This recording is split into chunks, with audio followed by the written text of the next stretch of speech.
everybody. So I'm Alexis, and as you can see here on the monitor, I have 4 boxes here, 3 of which are available at the library, though I guess they're checked out right now.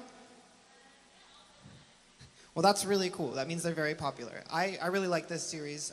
Korg came out with the Volca series in around 2013 as an affordable, accessible groovebox solution for making music in a pretty intuitive way. They're battery operated. They have speakers inside of them. You can take them to the park and make techno at a picnic table, which I've done and is a lot of fun. So what I have here today is 4 pieces. This one's the Volca mixer. The library doesn't have this one, but it also doesn't make any sound. So it's kind of going to sit here mostly. We're going to start with the Korg Volca Beats. It is a drum machine. It is the first one that I got. I've owned 3 or 4 of them. I'm pretty sure that I gave or sold all of them to people who... What am I going to do with 4 of these? So it is a drum machine. It has a set of sounds, mostly analog with a couple digital sounds, which I'm going to go through. I'm going to show you what the sounds are, and I'm going to show you how they work together to make a groove. So the basis of dance music is this bass drum, which, you know, it's a thumb beat kick thing. Is this loud enough? So there's 3 knobs on this bass drum. The first one, when you see it light up, it's a really nice little feature on these boxes that it lights up with whatever is being played, so you know which knobs to grab. So we're just going to work on the kick. This top knob is called the click knob, and as I turn it up, you hear the snap at the front of the kick drum. This is nice if you're playing on tiny speakers where you can't feel the weight of the kick drum. It also sounds like a speaker is breaking if you're sensitive to that sort of thing. So I like to turn it down a little bit so you get the front of the kick. The next knob is what's called a pitch knob that determines what note the kick drum is playing. So as I turn it up, you feel it rising. So we're in a pretty big room, and there's going to be a specific point or a couple points that are louder than others, and that's due to the resonance of the room. So I'm just going to play with this a little bit and see what feels right with it. Like, I like how low this sounds, but it's not activating the room as much. So I'm going to bring it back up. That feels really nice. And the last knob here is the decay knob. That controls how long the kick lasts for. So I'm going to turn it the whole way out right now. So you get your little thud. And as you bring it in, you get more of a tail.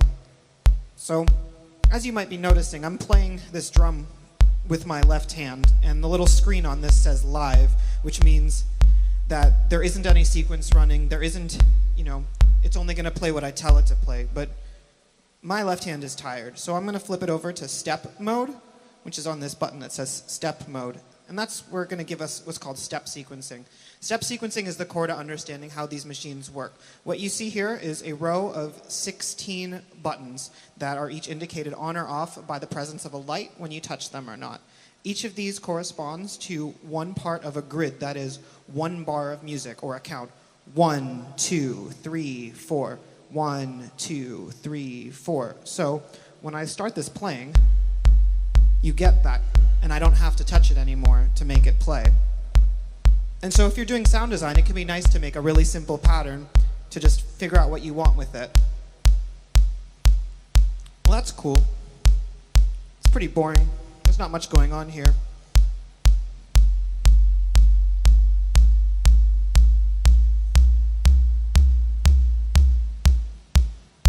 But even within these 3 knobs, there's a lot of range of tone that's available if you want a more mellow kick, or if you're really trying to pound the chest of everybody in the room. It's a very regular pattern. I used to be really uncomfortable with this pattern. I thought, why would anybody want to be in a room listening to the same kick drum over and over again? Doesn't it get boring? I know a lot better now. So the next drum we have is a snare drum.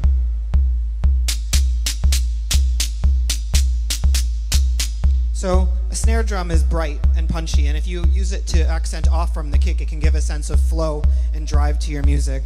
So the last drum, the kick drum, I programmed by just typing directly into here what I wanted. But the snare drum I'm going to be a little bit looser with. So I'm going to play it. If you hit the record button, it'll just grab whatever you're playing into it. And then I can show you what the knobs do. This first knob is called Snappy. It's very similar to the click knob in that it controls how much of the rattle and the attack of the snare is available. One thing you'll find is that if you learn all the knobs for one synthesizer, you actually know what all those knobs do on every other synthesizer. There's only a couple kinds of knobs. The next one is a pitch knob, very similar to the kick drum. You can hear a rise and a fall in the note that is at the center of the snare. The snare really has two components. There's the noise, which is this rattly part, and there's a note, because the drum has a shape and a size, just like this room that we're in. The third knob is this snare. On the snare is this decay, which is very similar to the kick. It controls how long or short the snare is. So I'm going to play with this a little bit and dial in the snare, kind of how I'm feeling it.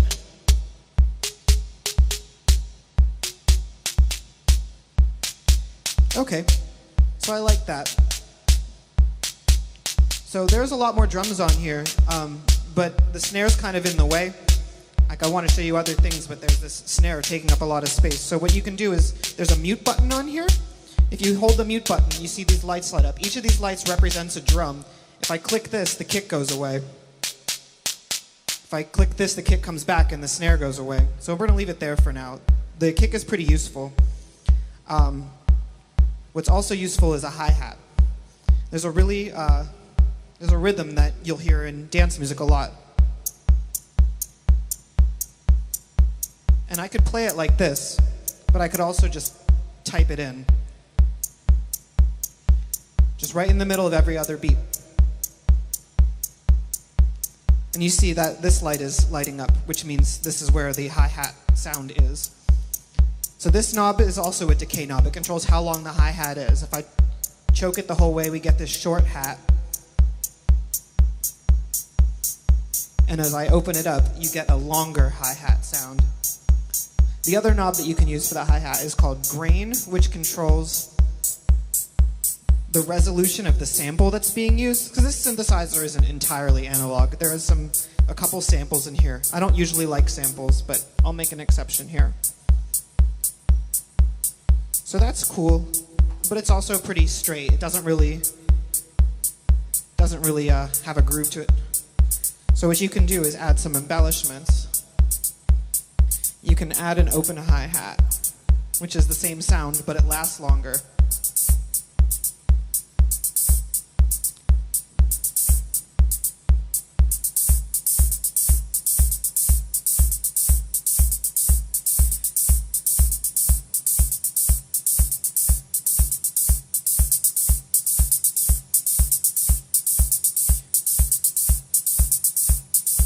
Then we can bring the snare back.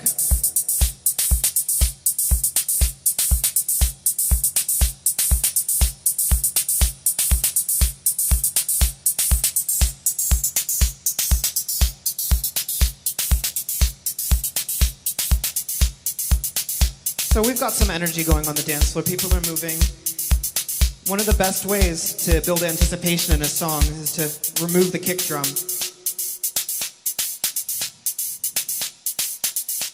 Remove the snare, and you just feel the empty air where they used to be. So there's two ways to handle this, to resolve this tension. You can count in powers of 2. You can count to 1, 2, 4, 8, 16, 32, 64. When people build these musics using computers or just following their intuition, it tends to line up along these powers of 2 because it feels really good. And that's how you have this feeling of like, oh, there's going to be a drop. Oh, the kick is going to come in here. Oh, the snare is going to come into here. And the core of producing is really having that set of feelings without any music going on yet and saying, oh, the kick's going to come in here. And then here's a kick.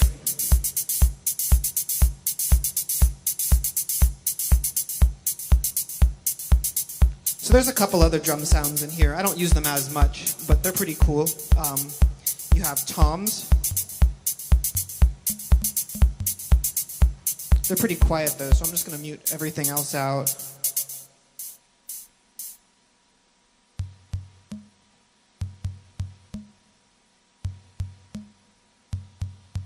They're pretty simple little drums, very similar to the kick and the snare. They have a pitch knob.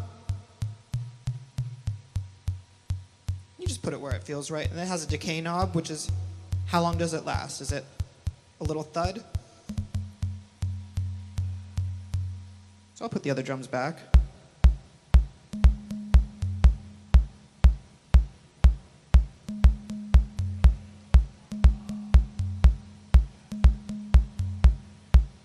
Bring back the hi-hats.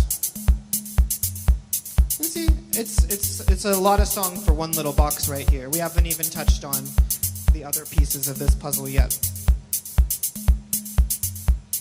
So,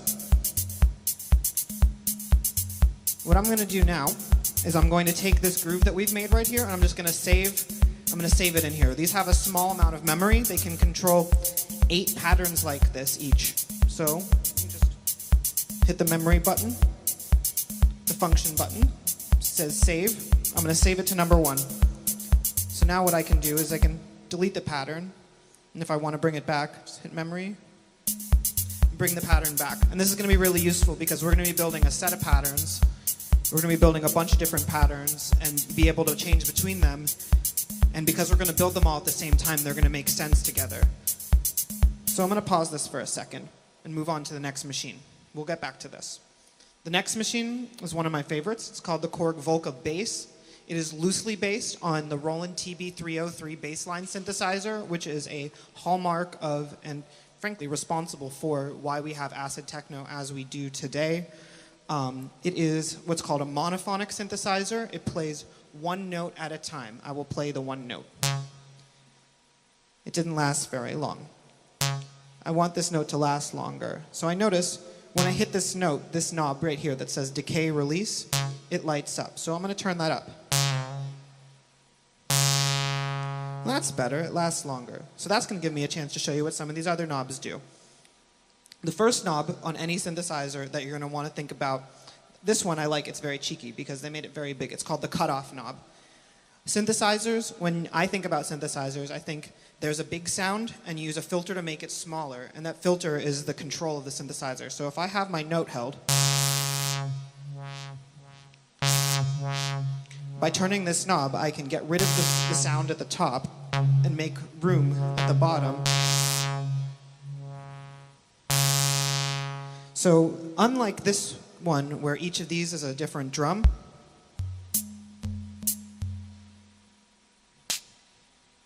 whoops. So each of these is a different note. This is actually a musical keyboard, so I can play a little scale. So if I get this running,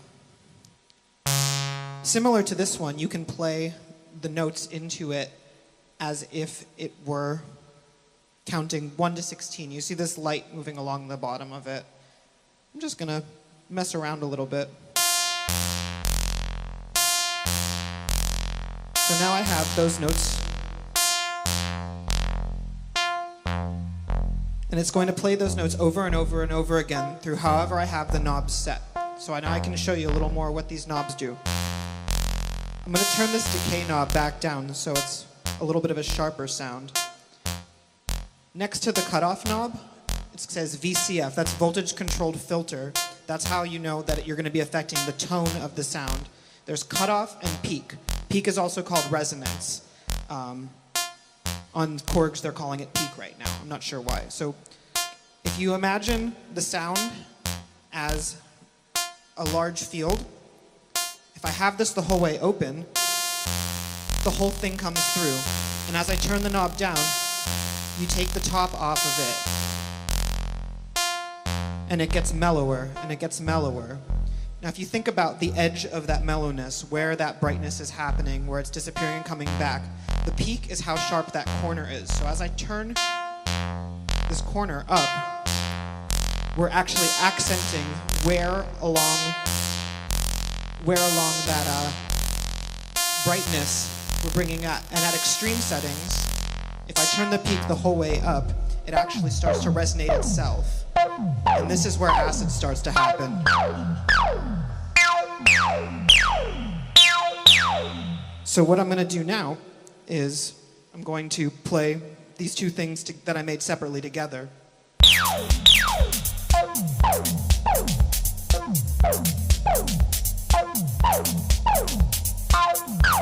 Well, that's pretty cool. Sounds like a real song.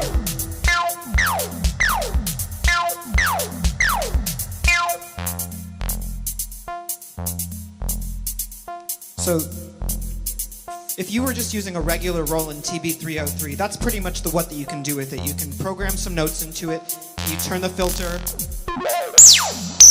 and you do some of those things, and you feel really cool. This has more. This has not just one oscillator. At this point right here, it says VCO. That's voltage controlled oscillator. This has 3 oscillators, and you can tune them separately from each other. You can play 3 copies of the same note. You can play 3 copies of the same note with different oscillators to get a different harmonic sound. You can slightly detune them from each other to make a thicker sound. Or, as I like to do, you can play them at different notes and make a chord.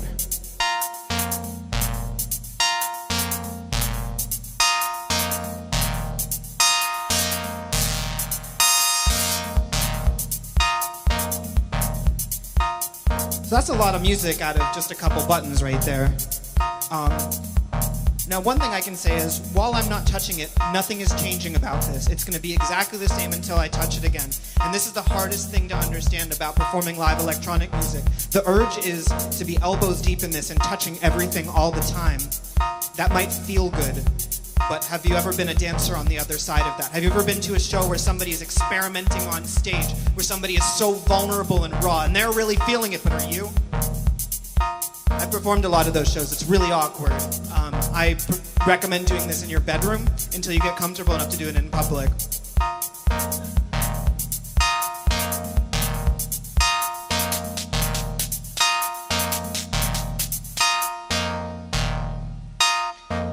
So,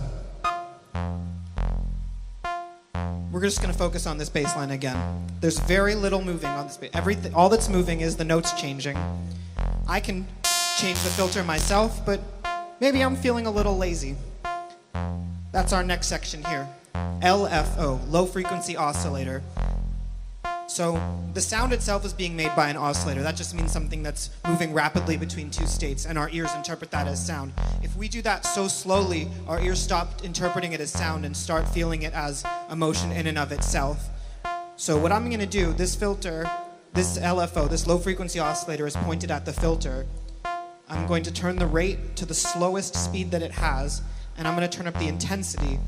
And you're going to hear the filter go up and down without me touching it.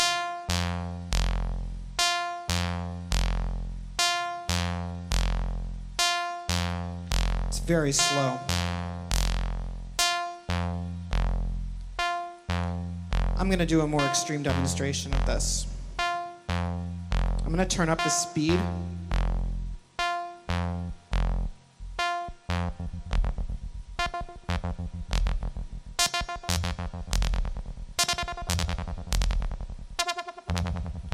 So you hear the wobbling that's happening. It sounds kind of silly to me.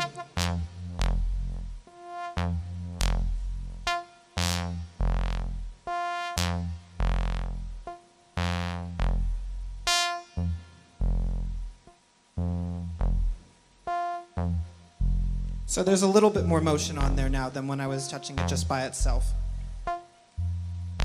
We have a bass line. It's pretty simple. I'm going to store it.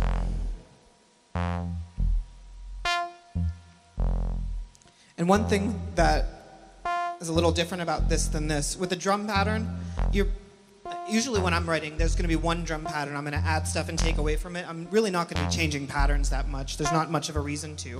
But with the bass line, that's a little different. You're going to want that to grow and evolve. So what I'm going to do is I'm going to save what I have right here, and I'm going to add something to it.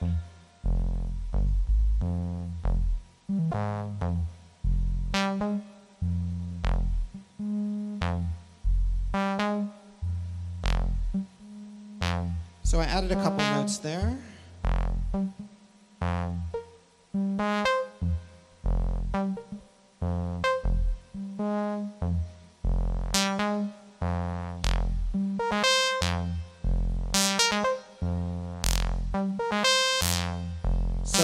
save this one again,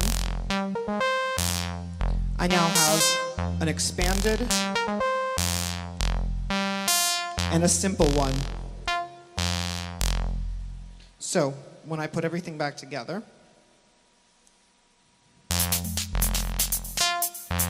have this simplified thing.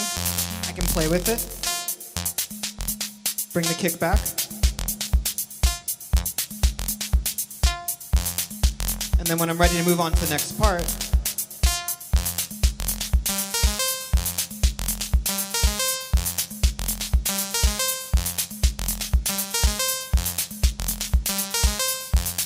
you also don't have to use the recording features. You can just play.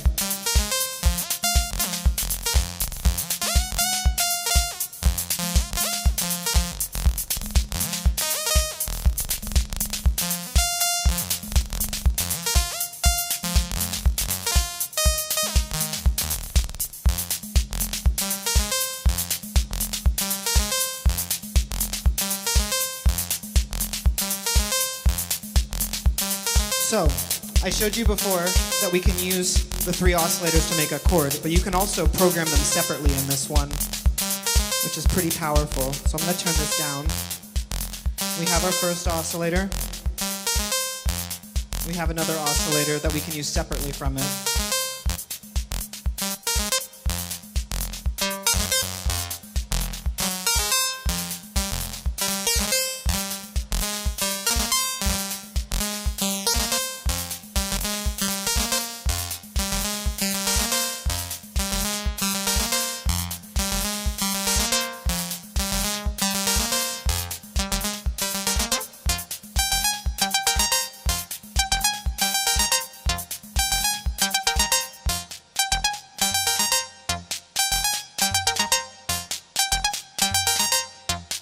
And then we're going to switch 2 things at once here.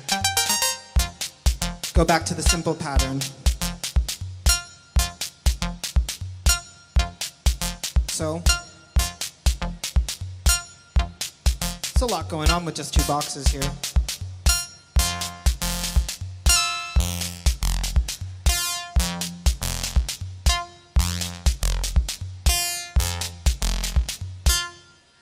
So, we have drums, we have bass. What is this? This is the Korg Volca keys. It can do a couple different things very well. It has pretty much the same synthesizer functions as this does. You play a note,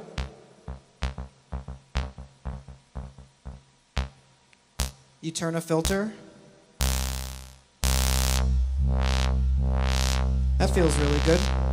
But it can play 2 notes at once.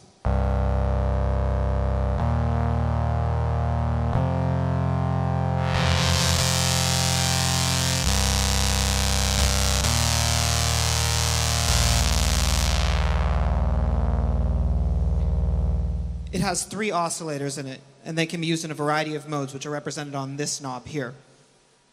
Right now we're in what's called poly mode, so this would be mono. It can play 1 note at a time.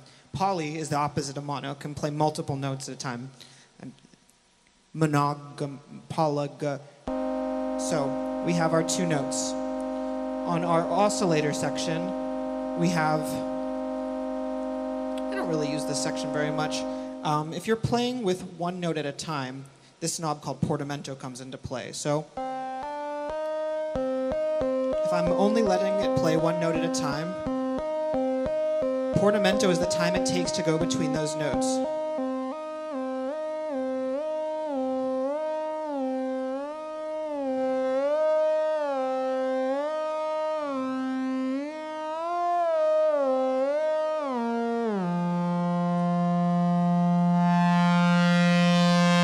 Cutoff still changes how bright it is. Peak still says how sharp that brightness is. And the LFO, just like on this one, we can still say, oh, we want to affect the cutoff with the LFO.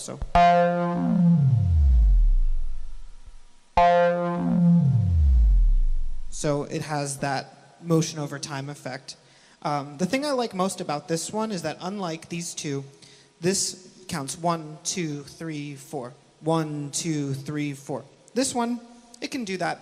It can also do that 4 times in a row, which is a lot more music than we had available on the other ones. And you do that by dividing the tempo. In this section it says tempo. Right now it's in 1/1, so it's going to count at 1x the speed. So if I switch it to 1/2, it's going to move at half the speed, and you'll see this takes twice as much time to get to the end. And in my favorite way, 1/4, takes a very long time to get from here to there. And that's very useful, as I'm going to show you. So, I'm going to get everything ready to go again.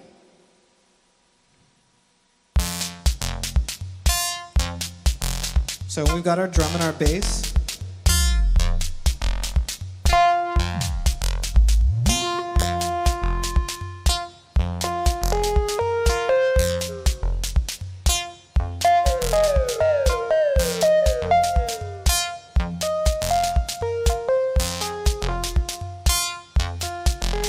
So we have a much more complicated pattern that can take up more time. And because this is polyphonic, I can actually program multiple patterns playing multiple notes inside of this.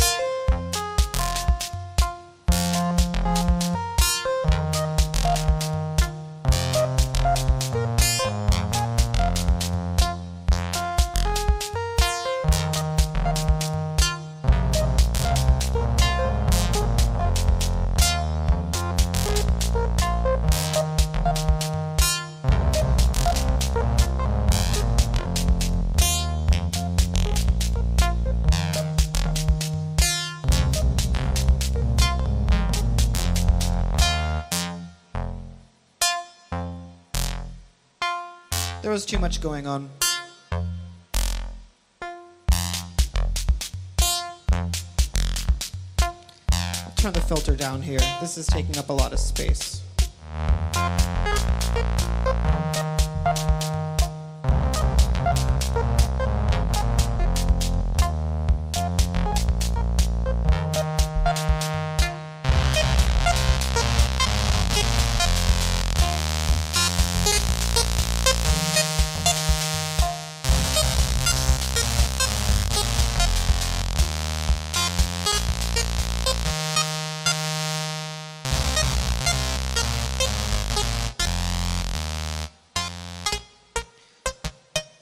But my favorite thing about this is this section right here that's called delay.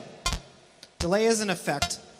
A little goes a long way with effects. You can really make your music unrecognizable hiding behind effects, but I just think it's really pretty when you have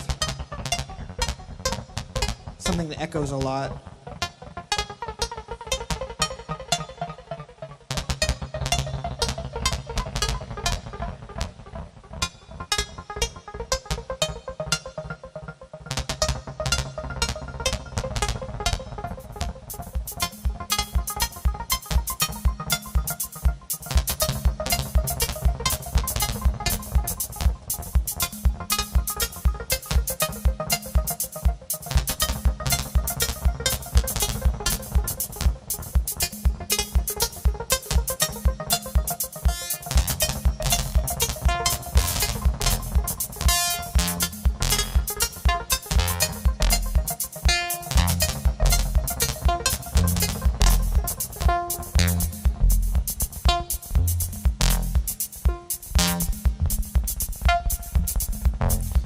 So we're going to go back to this, the beats, because there's also something like a delay in here. It's called a stutter effect.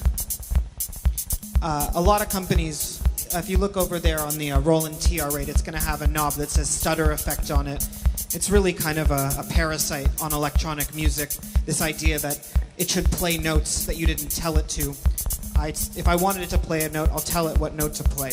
But so you have this stutter section. It's very similar to a delay section that it says how much and how long. And so I'm just going to turn it up. All of a sudden, everything goes away.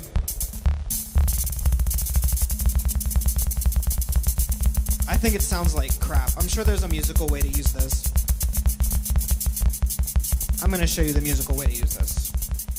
So, right now, we're going to wipe the pattern from here. We're going to slow this beat down. We've been working at 120 beats per minute. That's usually where I like to start because I'm addicted to patterns. So right now, we have this. Whenever I hit the note, you see that it keeps blinking.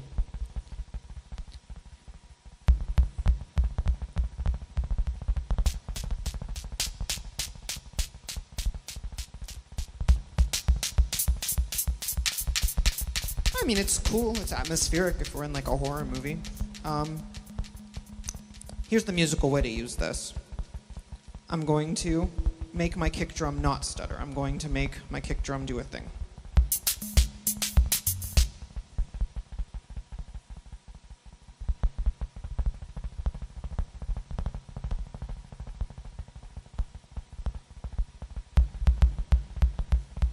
And I'm going to turn this crap off.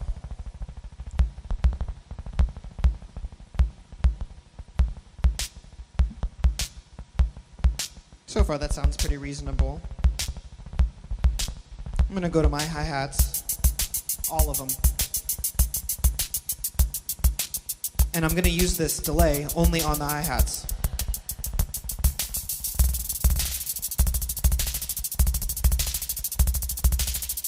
So now I have a double-time hi-hat. I can't actually program notes to go this fast.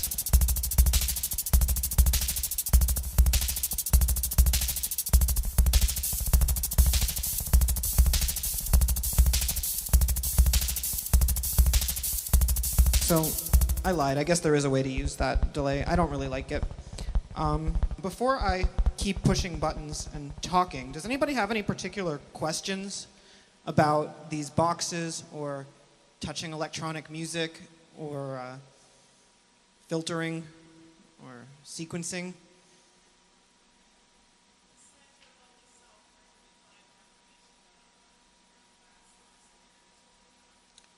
YouTube is a really great resource. Because these boxes are so easy to use and approachable, there's a lot of people who have made in-depth tutorials about, you know, what does this knob do? What does that knob do? As far as like synthesis in general, honestly, I learned the best way from a hands-on approach. I used to be really, really intimidated about this stuff. I bought a synthesizer in high school, and I read the manual 6 times, and I was so afraid to touch a knob because like the sounds that were programmed into it were so good. How could I possibly make something that sounded good?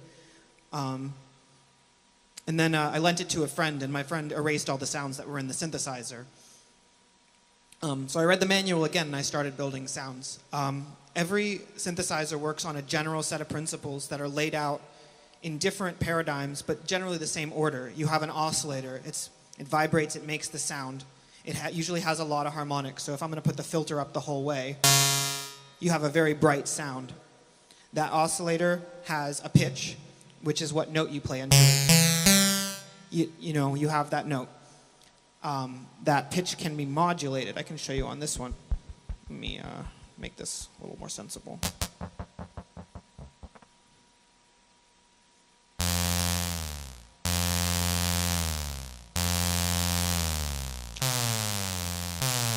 So for a drum, you'd have a pitch modulation. The pitch changes, and if you do it fast enough,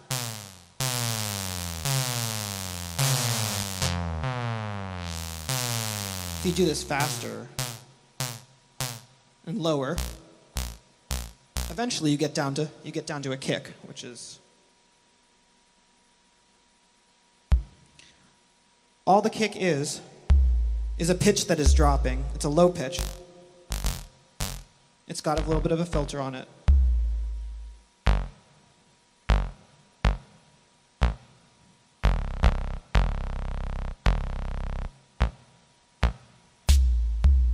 I mean, obviously the oscillators on these are different, but the general idea is that you can change the pitch. So that goes into a filter. The filter changes the brightness.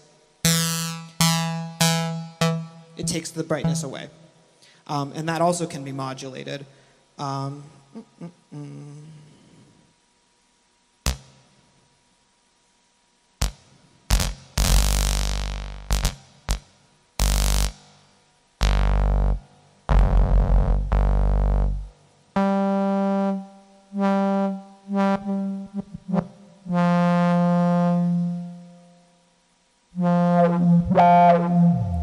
So you notice when I touch the key, the filter moves and then moves again.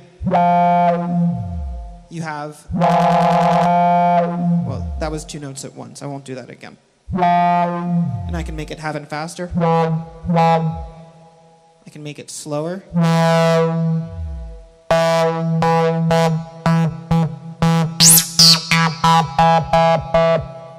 So it's really the same thing over and over again. It's just you have to be sure what you're pointing at. So if you're pointing at the pitch, the note's going to go up and then down. The note's going to go down, then up. You're pointing at the filter, it's going to go from bright to mellow or mellow to bright.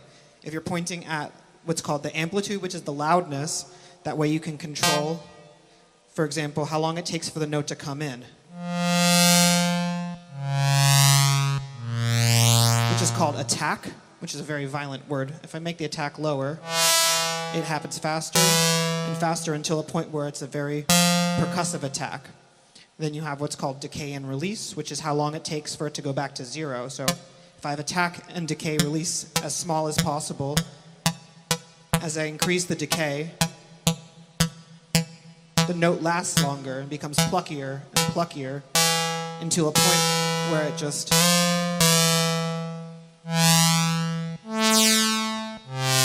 has persistence.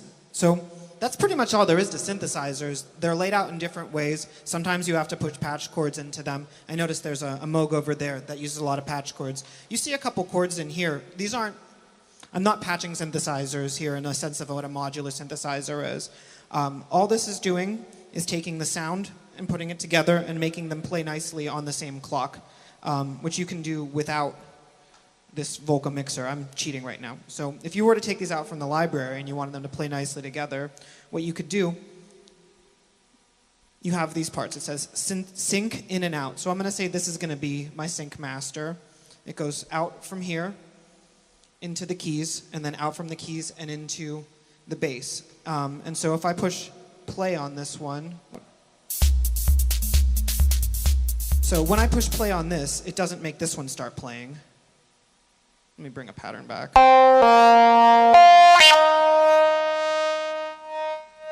Let me bring a different one. I'll bring this pattern. Okay, so they're all playing at the same speed. The tempo knob doesn't do nothing anymore.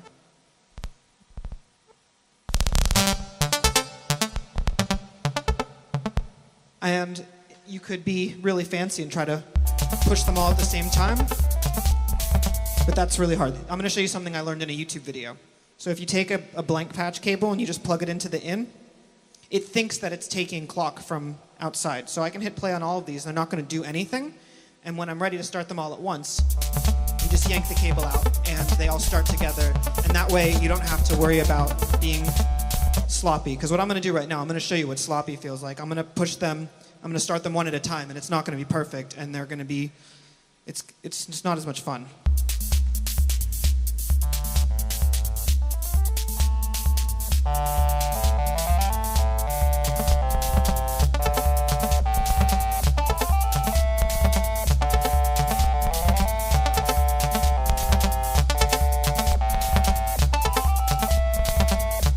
I mean, it could be worse. They're all playing at the same speed. What I'm going to do now, I'm going to unsynchronize them from each other. Sometimes when you're playing techno in public, one of your machines breaks and you have to do things the really hard way. So each of these has a tempo knob. You see as I turn this display changes from what speed to what speed. So I'm just going to say, 110, I guess. This one also is very nice. It has a screen. It says 110. So sure, these two will line up pretty easily then. But getting this one to line up is going to be tricky. It doesn't have a screen. I have this blinking light here. Oh, that sounds like crap. So what I'm using right here is called sync. What it is it's a series of 16th note clicks. So it's as if I had every single hi-hat. I'm going to do every single clave. I'm going to show you. So if I go.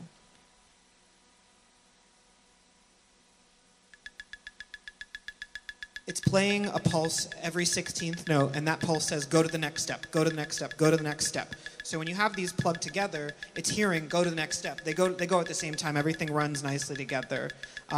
You can also do this with MIDI, which is called Musical Instrument Digital Interface, which is a really beautiful thing that's outside the scope of this lecture. I'd be glad to go into extensive detail about that with you at a later date. But basically what the synthesizer is doing, on the sync, it's on the inside, it's listening for this click, and on the outside, it's sending this click. So if I take this click and send it to here, it's going to slave to this, and it'll sound a lot nicer.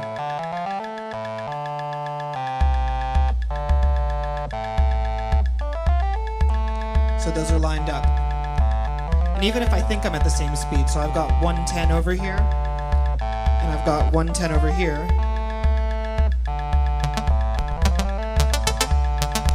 It might be the same 110.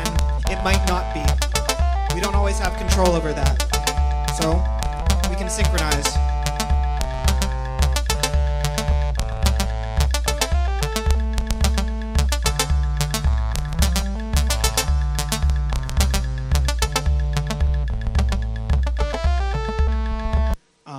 And it doesn't take a lot. For me to feel good, it really only takes two things. It takes this and this. That's all it takes. Everything else is icing. And have you ever had a cake that has too much icing? It's nasty.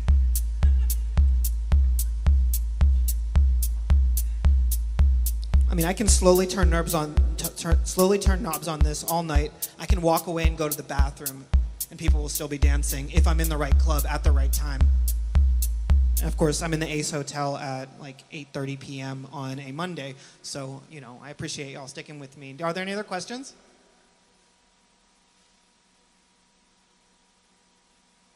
Well, if it's okay with you, I'm going to jam a little bit. I'm going to make a thing, and I really appreciate Girlfriend, Carnegie Library Pittsburgh, and everybody, one of y'all, for coming out. I love talking about this stuff. If you can't tell, if you have particular specifics, if you have a musical project or idea that could benefit from some bleeps and bloops, I have closets and closets full of them at home. And I don't know. This stuff can be really terrifying. It can be really intimidating. There is a culture of exclusivity that a lot of us in the scene are trying really hard to, it doesn't have to be like that. So with that, I'm just going to hit play on all this, and I'm just going to start building something, and we'll see where it goes.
Well, I didn't mean to erase the pattern right there, but you get the idea. This stuff is really quick and easy to sketch on. It's a lot of fun. I highly recommend it. Thank you so much for being here. I've been Alexis Icon. This is Volcabulary. Hopefully you're a little bit more comfortable with the language and touching the buttons and reaching out, turning a knob, seeing what it does. Once you figure out what it does, it will do that on every other keyboard in the room. Run with it.